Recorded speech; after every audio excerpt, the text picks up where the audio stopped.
Hello guys, today is December 20 and this video will be year-end diary. Naka-flashlight ako ngayon guys kasi yung ilaw ko doon, low watt, naka-charge pa eh. Ikukwento ko muna sa inyo guys yung nangyari ng mga last 2 days namin sa school kasi ngayon, break na namin guys.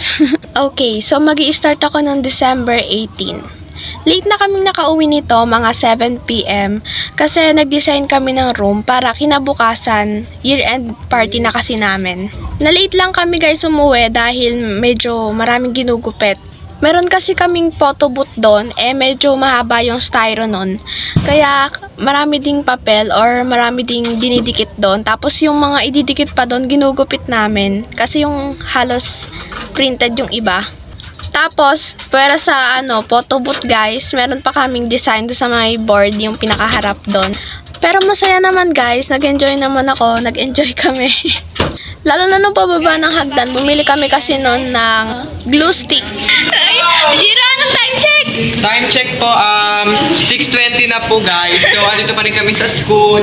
At pababa kami ngayon. Bibili po.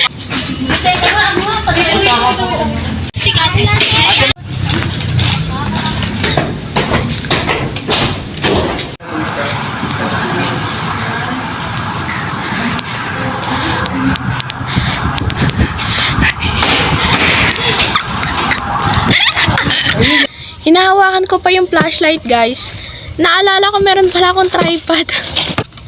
Tripod na lang natin. Pasensya na guys sa lighting, hindi ko na talaga maayos eh. So, doon naman tayo sa December 19, kahapon guys. Bale, year-end party na namin mga around 10:30 AM, nag-start na yon. Pero 8 AM, nandun na kami kasi may mga kailangan pang ayusin.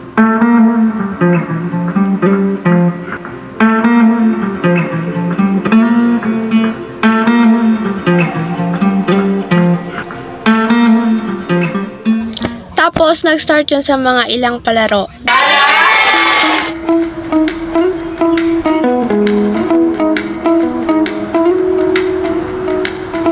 Grabe guys, tawan-tawa kami. Tapos, ang saya-saya namin. Kasi talagang, parang balik pagkabata, ganon. Pero sa isang game lang ako sumali. Kasi nung mga pangalawa na pangatlo, nagpakulot naman ako ng buhok doon. Kaya hindi na umabot. Tapos first time namin guys magkaroon ng ganong kadaming pagkain kasi yung iba kasi nag-individual tapos by group din, 4 na group yun pero naging 3 na lang. Ang dami guys, may mga palabok ganyan, tapos may nauwi pa nga kami guys, pinapauwi na lang sa amin ng advisor namin yung iba. At ngayon guys, magkakaroon tayo ng mini haul. Unahin ko itong binigay sa amin ng advisor namin. Merong pen guys, para siyang mga pens na marker ganon. I-open ko lang. Titignan ko kung ano yung nito. Ano yung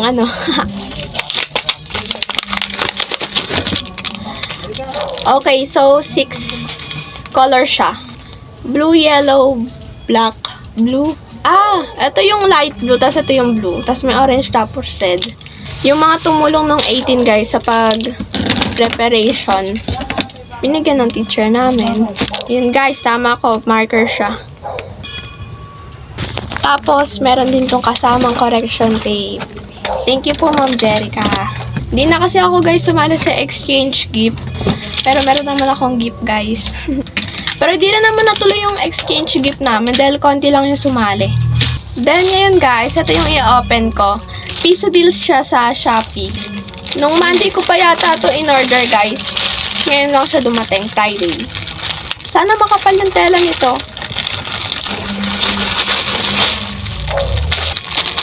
Bali t-shirt ko.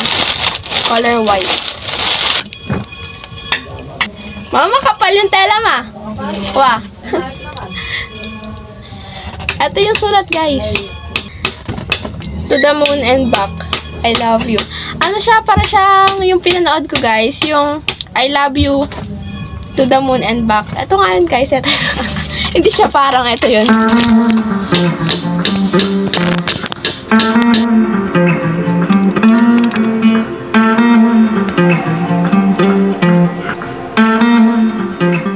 Hello guys, today is December 21 and year-end break na namin. Kaya kahapon guys and kanina nakapagpahinga na ako kahit papaano. Nakatulog na ako na maayos kasi wala na mga schoolworks guys, ganon.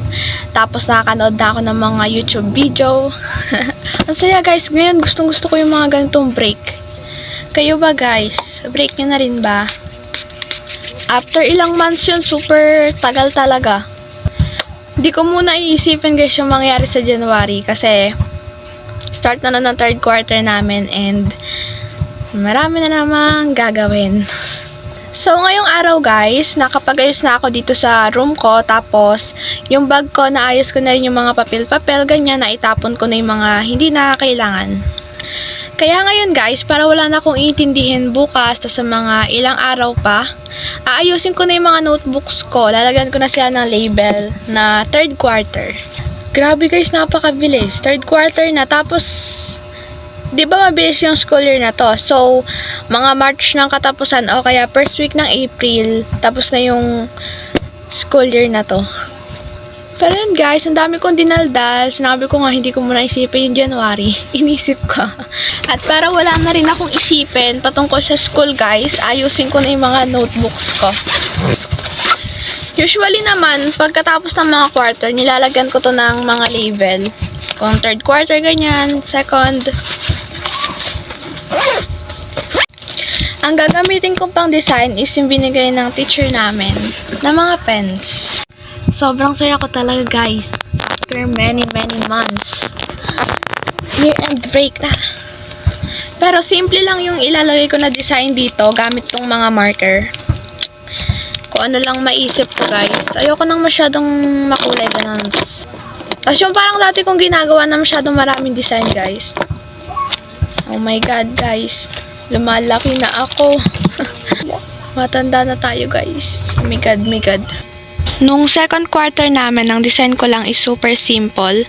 Dahil color red lang to na marker na naglagay akong second quarter. Ganun lang. Sa lahat na yun ng notebooks ko guys. Okay guys. Mag-iisip na ako ng i-design ko dito sa scratch paper muna.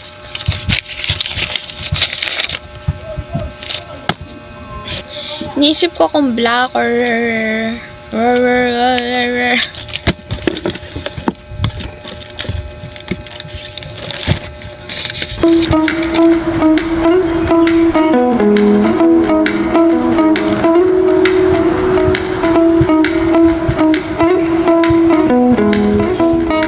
okay, so may naisip na ako guys na design. Ang pipiliin ko is itong color orange. Gagawin ko siyang parang cursive or parang lettering ko doon sa may t-shirt namin, ganon. Ayusin ko lang guys. Kung di nyo pa nalalagyan guys ng label yung sa inyo, mga notebooks nyo, ganyan. Ito na yung sign guys. Para wala na tayong intindihin.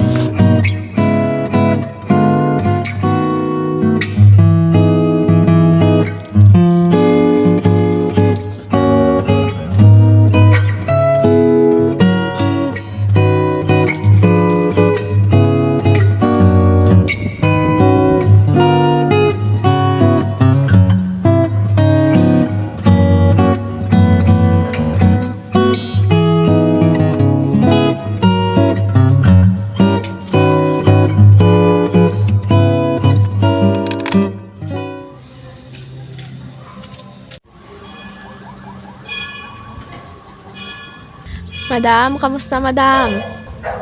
Tingnan nyo guys, nakahiga pa dito oh. And ngayon, magkakaroon tayo ng parang deep talk ganon. Kasi kung napapansin nyo guys, lately, lalo na noong mga November, nakakapag-upload lang ako noon. Once a week yun. Minsan umabot pa nga ng 10 days bago ako makapag-upload ng new video. Dahil yun guys, sa sobrang daming schoolworks, kaya wala na akong time talaga mag-film. Tapos, sa pag-edit kasi guys, kumakain siya ng oras, ganon. 2 hours yung pinakamatagal. Tapos iba pa dun yung pag-edit ko ng thumbnail. Tapos yung iba ko pang inaasikaso sa YouTube. Kaya guys, wala talagang time sa isang buong linggo. Gusto kong pag-usapan guys, yung mga achievements ko lately dito sa YouTube. Kasi talaga napapansin ko guys, nag-grow na ako. Nag-grow na tayo.